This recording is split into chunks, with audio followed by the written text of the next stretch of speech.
Brother Jared Almasora. Siguro naririnig nyo na siya o nakikita nyo na siya sa Facebook. At ito po yung sa personal, ito na siya. Halika dito. Yan. Siya po ay taga De La Paz, Almasora. Yan, laging nagbablog dyan sa atin. O hindi naman nagbablog, kundi siya ay Catholic faith defender ngayon. Pero siya po ang magkukwento sa atin ng kanyang conversion o pagbabalik loob. Ayan, magandang umaga po sa atin, mga igsuon, mga kapatid. At ako nga po pala si kapatid na Jared Almasora. Sa mga hindi po nakakilala sa akin, ako po yung mga tumataboy dyan sa mga born again. Dahil unang-una, nasa utos yun, 1.13 ng Tito, sa Ebanghelyo ni Apostol Pablo, sabi, ang patotoong ito ay tunay dahil dito, sawayin mong may kabagsikan sila. Kaya pag may nakita talaga ako na ibang pananampalataya, inaakay yung mga kapatid nating Katoliko, talagang sinasaway natin. Dahil unang-una, yun lang naman po ang alam kong gawang mabuti. Pag hindi ko ginawa yun, magkakasala ko. Basahin natin yung 4.17 ng Santiago, ang sabi, sa nangakakaalam ng paggawa ng mabuti, ngunit hindi ginagawa, ito'y kasalanan sa kanya. Ang alam ko lang naman kung gawang mabuti pagdating sa pananampalataya, yung pumuna, yung makipagbaka. Bakit? 3.15 ng unang Timoteo, ngunit kung ako'y magluwat ng mahabang panahon, ay upang maalaman mo na kung paano sa mga tao na dapat ugaliin. Saan? Doon sa bahay ng Diyos. At isa sa physical evidences at biblical evidences na yung tunay na bahay o simbahan ng Diyos, 3:10 ng ikalawang kronika, may larawan. Kasi ako po, galing ako sa iba-ibang pananampalataya, galing ako sa born again, galing ako sa Iglesia ni Cristo. At yung huli kong sinaniban ay yung itinatag ni Eli Soriano noong 1980s na ang dating daan. At nagtagal ako doon, naging defender po ako ng dating daan ni Soriano. At sari-sari po ang mga nakadebate ko, si Rashid Indasan, yung debater po yun, national debater po ng Islam. At madami na rin po. Ngayon, pwede po ba, Padre, i-share ko lang po yung yung mga atake nila Soriano at sagutin natin. Ngayon mga kapatid, para hindi po tayo maloko ni Eli Soriano, kasi galing rin po ako dun unang-una, nang batikos rin ako sa simbahan. Yan ay kang Catholic Church. Ang dami ay kang lasenggo dyan. Ang dami ay kang sugarol dyan. Kaya ako umalis dyan. Ganun po kasi ang mga paratang ni Soriano at paratang po namin. Ngayon, kung Biblia ang pagbabatayan natin, it's normal. Dahil sabi sa 7.20 ng Ecclesiastes, tunay na walang matuwid sa lupa na gumagawa ng mabuti at dili nagkakasala. Therefore, hindi tayo perpekto. Talagang literal na nagkakasala tayo. Dahil pag sinabi natin tayo walang kasalanan, sabi sa 1.8 ng unang 1, ay dinadaya natin ang ating sarili. Kaya mayroong mga reliyon nagsasabi, ang lilinis nila ayoko ka dyan sa Katoliko, marami kang lasenggo. Ibig sabihin, ikaw na mismo nagsabi sa sarili mo na wala ka sa katotohanan. Dahil yung katotohanan, 7.20 ng Ecclesiastes, kahit gumagawa ka ng mabuti, magkakasala ka. At yan ang nakita ko sa Iglesia Katolika. At patunay yon, natatag tayo ni Kristo. Bakit? Doon pa nga 2,000 years ago, doon sa 12 apostol, merong Judas ngayon pa kaya, mas malala ngayon dahil nasa panahong mapanganib tayo. Basahin natin ang ikalawang Timoteo 3.1. Paborito ni Soriano ito. Datapwat alamin mo ito, sa mga huling araw ay darating ang panahong mapanganib. Sapagkat ang mga tao ay magiging maibigin sa kanilang sarili, maibigin sa salapi, mayabang, mapagmalaki, mapagtungayaw, masuwayin sa magulang. At naging isa na rin ako doon. Dahil hindi naman na tayo nagmamalinis at nagdadabog pa nga ako sa magulang ko noon, nung protestante pa ako. Ngayon, kaya ko nagawa yung pambabati ko sa Iglesia Katolika because that is a order. Ayun ang utos sa aming mga defender. Patikusin nyo yung Katoliko, patukusin nyo lahat yan. Ngayon, pinagsisisihan ko yun na malabis. Parang si Apostol Pablo, mga kapatid. Kung di natin nababasa sa 1.13 ng unang Timoteo, ang sabi ni Apostolo Pablo, bagamat ng una, ako'y naging mamumusong at manguusig, ngunit kinahabagan ako ng Diyos. Bakit? Sapagkat yung ginawa ko sa hindi pagkaalam at kawalan ng pananampalataya. Kaya nagawa ko yung pambibatikos po nung sa Iglesia Katolika nung ako'y nasa Protestantism pa, dahil nagawa ko yun sa hindi pagkaalam at kawalan ng pananampalataya. Ngayon, naanib na ako, naliwanagan na ako, simula nung dumayo po ako sa Tagbilaran. Dahil marami pong mga Catholic faith defender doon, sila Father Darwin Gitgano, sila Bro Paul Alima. Isa po sa nakalaban ko doon ay si Bro Paul Alima. Ang topic namin, patutunayan niya na si Maria ay ina ng Diyos, sumala sa Biblia. Ngayon, ang yabang ko noon, talagang, ito, lalampasuhin ko to si Bro Paul Alima. Ayun, nung nakalaban ko yung tunay na simbahan, na-proof niya na ang ating mahal na ina ay tinatawag talaga na ina ng Diyos. Bakit? Unang-una, yung nasa sinapupunan niya, gisin po ng Hebreo, yung katawang tao. At mababasa naman natin yon sa 1.14 ng 1, nagkatawang tao ang berbo. At sa loob ng katawang tao na yon, na nasa sinapupunan ni Maria, may pagka-Diyos doon. Basahin natin ang sulat ni Apostolo Pablo sa 2.9 ng Kolosas. Sapagkat sa Kanya nananahan ang likas na kalagayan ng pagka-Diyos nang siya'y maging tao. Kailan ba naging tao si Kristo? Nung nasa sinapupunan na siya ni Maria, sabay ipinanganak ni Mary yun. Ibig sabihin, yung divine and human nature ni Kristo, sabay ipinanganak ni Maria. Ano ngayon ang ipinanganak ni Maria? 2.13 ng Tito Diyos. Ngayong si Maria, ang anak na ang Diyos, anong tawag sa Kanya? Ina ng Diyos. At yan ang hindi ko natutunan kay Soriano at naliwanagan ako sa awat tulong ng Diyos at naanib sa tunay na iglesia, mga kapatid. At yon ang Iglesia Katolika Apostolika Romana o tinatawag na Catholic Church. Kaya kayo, mga kapatid, magwa-warning ako sa inyo pag may nangaakay sa inyo. May warning rin naman sa atin si Apostol Pablo sa 4.17 ng Galacia na mayroong magmamalasakit sa inyo pero dili sa mabuting akala. Subalit ang ibig nila, ihiwalay kayo upang ipagmalasakit nyo rin sila. Kaya tayo, mga kapatid, pag may nangaakay sa atin, kagaya ng mga born-again Christians, kakatok pa sa pinto yun brother, sister, baka pwede nyo pong tanggapin ang ating Panginoong Jesucristo. Ang isagot nyo, mga kapatid, paanong tatanggapin si Kristo? Hindi naman sa atin umalis si Kristo. Dahil sabi sa 28:20 ng Mateo, si Kristo'y sumasa ating palagi hanggang sa katapusan ng panahon. Hindi pa naman katapusan ng panahon. Therefore, hindi pa sa atin umalis si Kristo. Ngayon, ba't mo patatanggap yung Kristo mo kung sa Catholic Church, dili naman umalis si Kristo? Bakit? Dahil tatag tayo ng Diyos. We are founded by Christ. At hindi matututulan niya ng lahat ng mga depensor, lahat ng mga debater, at kahit anong denomination niya, natatag lang ng tao. Katunayan, kahit basahin natin sa history, dahil recommended naman po ng Biblia yon, sa 8.8 ng Job, ang sabi, read the book of history and see. At makikita natin sa lahat ng book of history, also in Groyler Encyclopedia Volume 8, the Catholic Church have a 120 persons 2,000 years ago, that society is founded by Christ. Ngayon, pag tinignan naman natin yung Church of History ng Iglesia ni Cristo, ang founder si Manalo. Ang dating daan, ang founder si Soriano. Ibig sabihin, tatag sila ng tao. Dahil iisa lang naman ang itinayo ni Kristo na simbahan, mga kapatid. Sa 16:18 ng Mateo, ang sabi, ikay Pedro. Si Pedro ang kausap. At si Pedro, yun ang ating unang papa sa Roma. At nagkaroon ng apostolic succession at ngayon kay Papa Francisco, kay Soriano. Pag tinignan natin ang kanyang ang historical background, Soriano, Perez, Teofilo Ora, hanggang sa Iglesia ni Cristo, hanggang nagsunod-sunod na, hanggang makarating kay Martin Luther. Si Martin Luther, tiwalag po sa Katoliko yun. Kumbaga, hindi na kayo nalulugdon yun. Umurong na sa pananampalataya yun.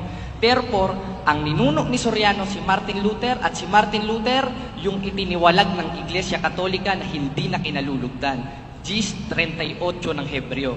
Kaya mga kapatid, huwag tayong sasama doon.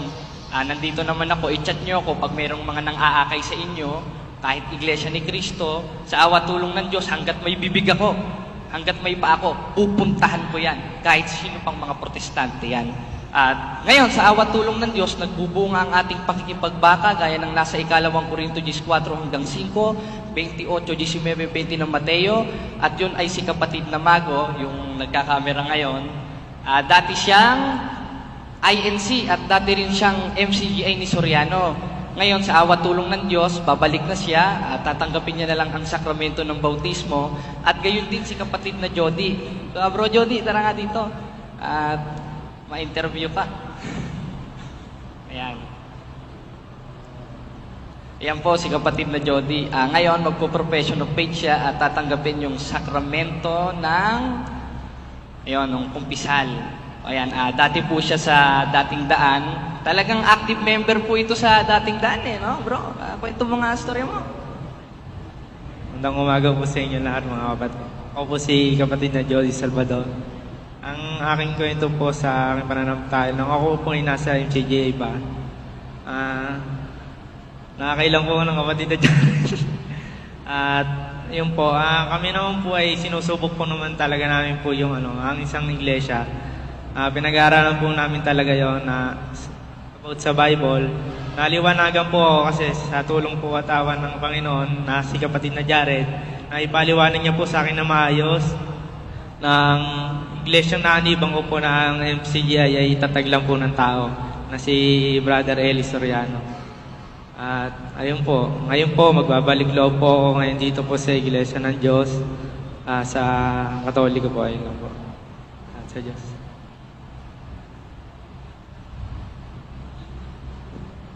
Kita niyo po, ako'y pinagbahagi ko po sila bakit. Ang mga kabataan ang inililigaw ng maraming relihiyon o ng maraming sekta. Kita niyo kung sila'y magsalita, daig pa ako nagkukot sa Bible Ganyan po talaga sila sa ibang relihiyon o ibang sekta. Pinapasa sa ulo sa kanila yung kanilang mga sasabihin. Ngayon, dahil magaling sila ng pagbatikos sa Katoliko, di alam na nila ngayon kung ano ang dapat idepensa at tama at tunay na kahulugan ng sinasabi sa Biblia. Kaya sana kung kayo may mga anak na naliligaw din, nagkakamali, ang mga katulad nila, 4th year high school lang si Brother Jared, 18 years old. Sabi ko nga po ikaw bagay honor kasi magaling ka sa Bible. Sabi niya Father, hindi ko nga po alam kung ako'y makaka-moving up. Hindi niya alam kung makaka-moving up o makaka-graduate ng 4th year high school.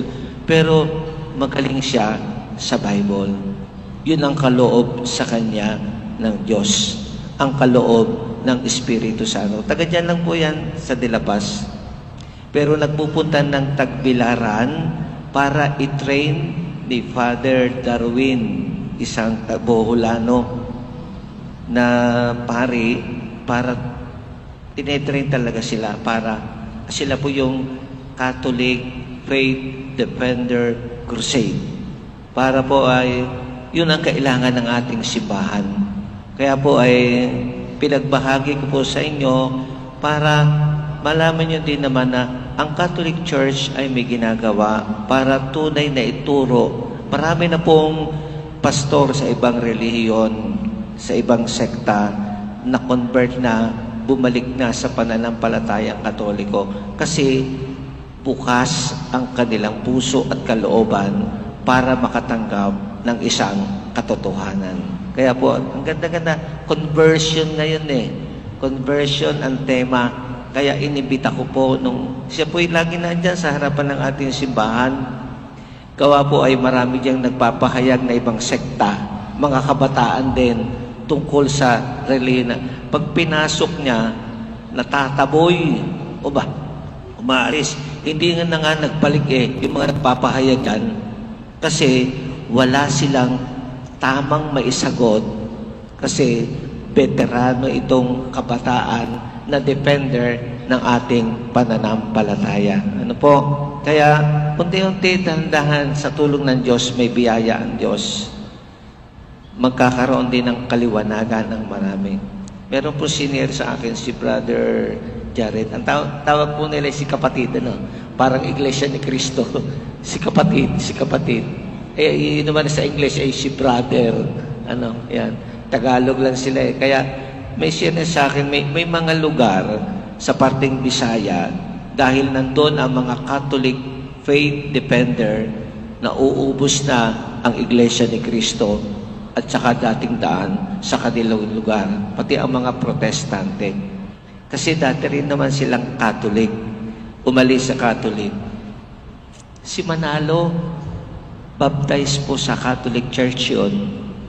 Baptized sa Catholic Church si Manalo.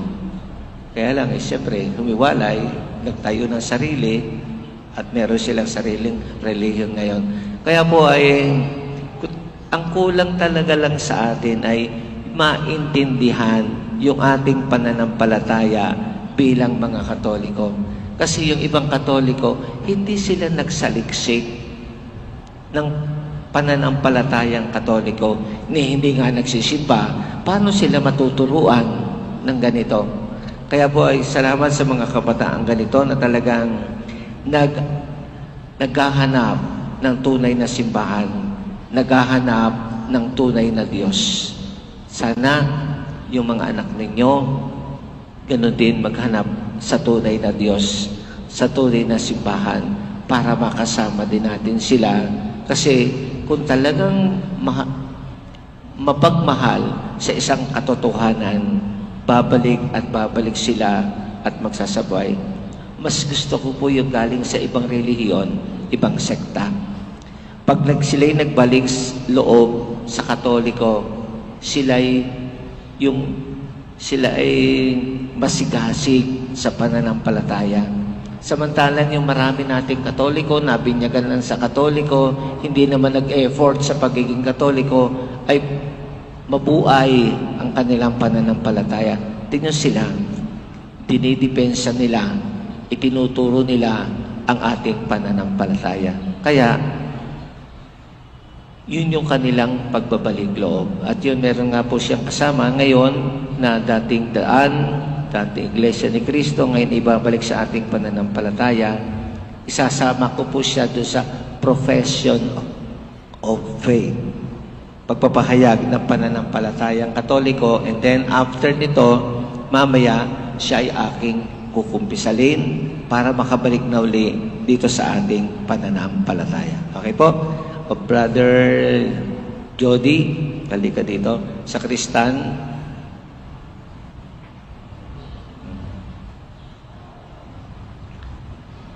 nandyan naman yung dadasalin natin. Ano? At tayo pong lahat ay tatayo.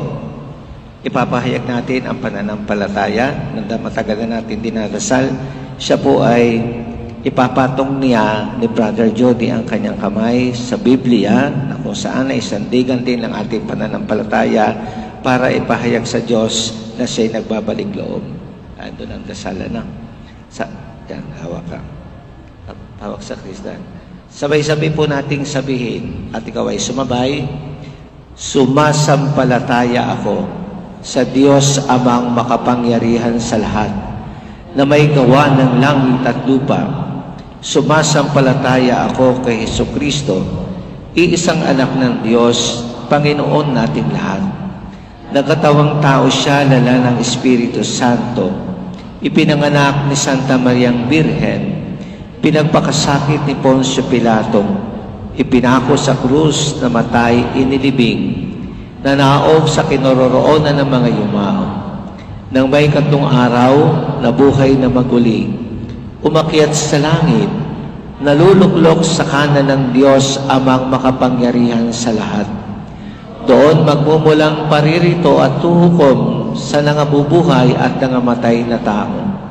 Sumasampalataya naman ako sa Diyos Espiritu Santo, sa banal na simbahang Katolika, sa kasamahan ng mga banal, sa kapatawaran ng mga kasalanan, sa pagkabuhay na muli ng nangamatay na tao, at sa buhay na walang hanggan.